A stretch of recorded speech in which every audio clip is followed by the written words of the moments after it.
próximo título é o CDB. O CDB ele é o Certificado de Depósito Bancário.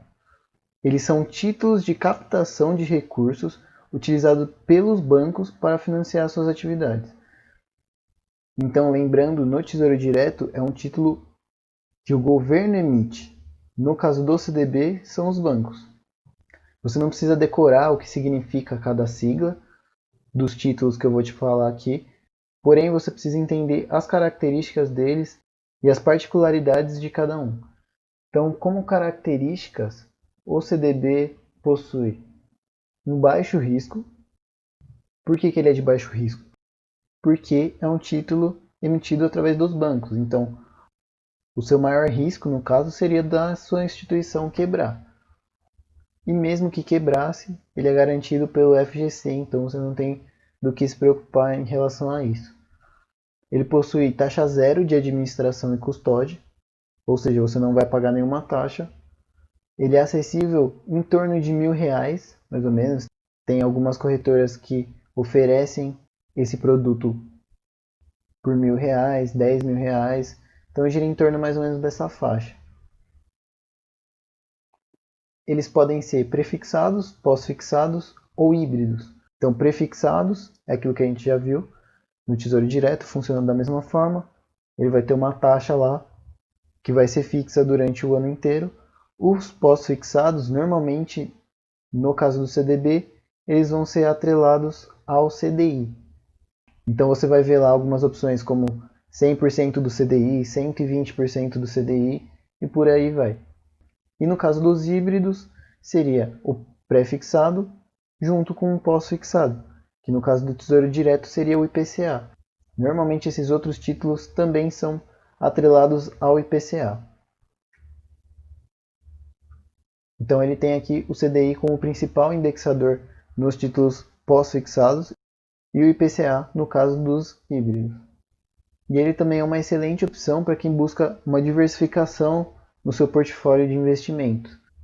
Então você pode colocar um pouco em CDB, um pouco em Tesouro Direto e um pouco nos outros títulos que a gente vai ver a seguir.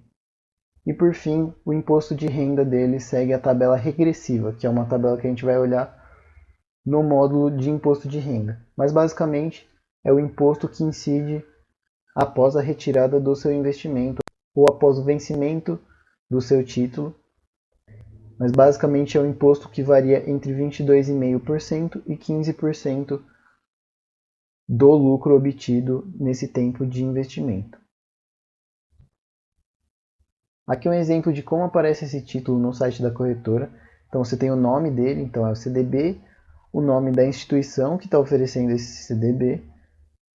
Aqui ao lado você tem a rentabilidade dele, então nesse primeiro caso ele é um pós-fixado que paga 116% do CDI. Aqui embaixo você tem um pré-fixado que paga 6,5% ao ano. Aqui mais um pré-fixado. E aqui abaixo um híbrido, que é o IPCA mais 2,11% ao ano. Aqui ao lado a gente encontra o prazo, então durante 365 dias você vai ter o seu investimento ali sem poder retirar, porque ele vai estar investido nesse CDB aqui, que vai te retornar 116% do CDI por ano. Aqui a gente encontra uns prazos um pouco maiores.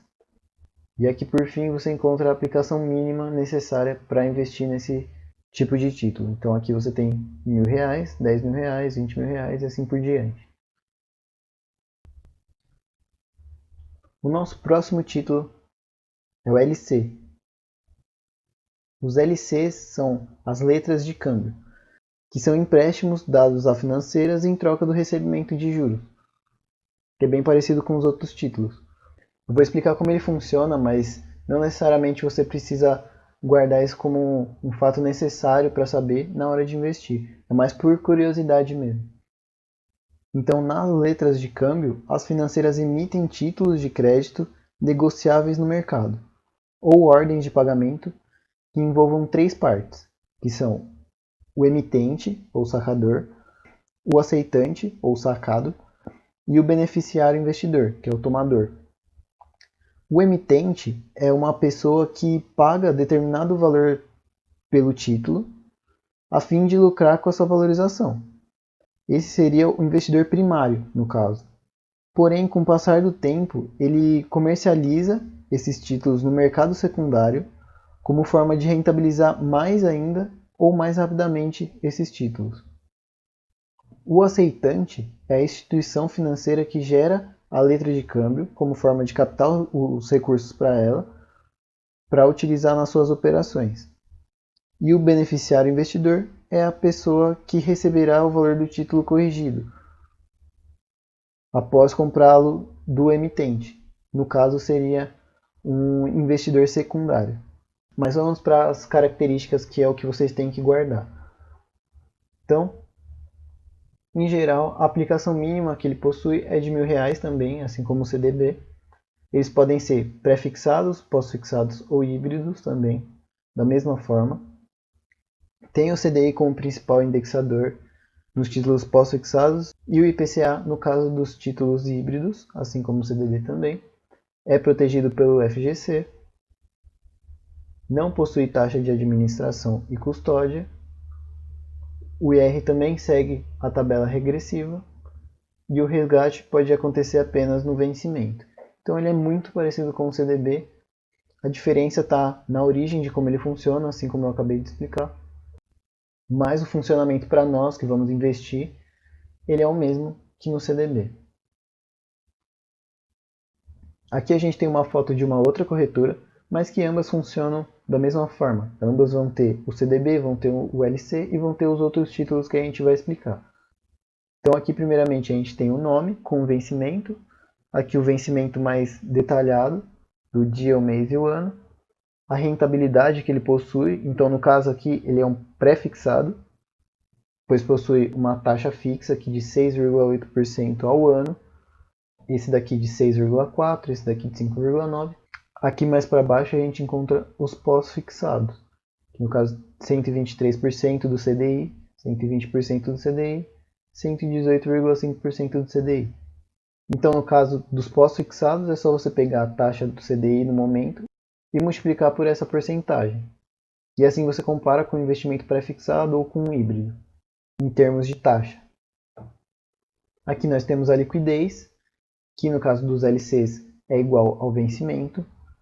Aqui a gente possui os juros, que são somente no vencimento, a amortização, somente no vencimento. Aqui a gente tem o rating, que é aquela avaliação da instituição financeira, como a gente já comentou em outra aula. Então a gente interpreta que essa LC da instituição caruana possui um rating A-, ou seja, ela é bem confiável. Aqui a gente tem o saldo disponível de quantos LCs ainda possui. E aqui por fim a aplicação mínima que você tem que ter para adquirir um LC. Essas fotos aqui que eu estou apresentando são só um pedaço da página, tá? A página geralmente tem muitos outros itens, então é só ir lá e olhar todos que possuem os critérios que vocês definirem.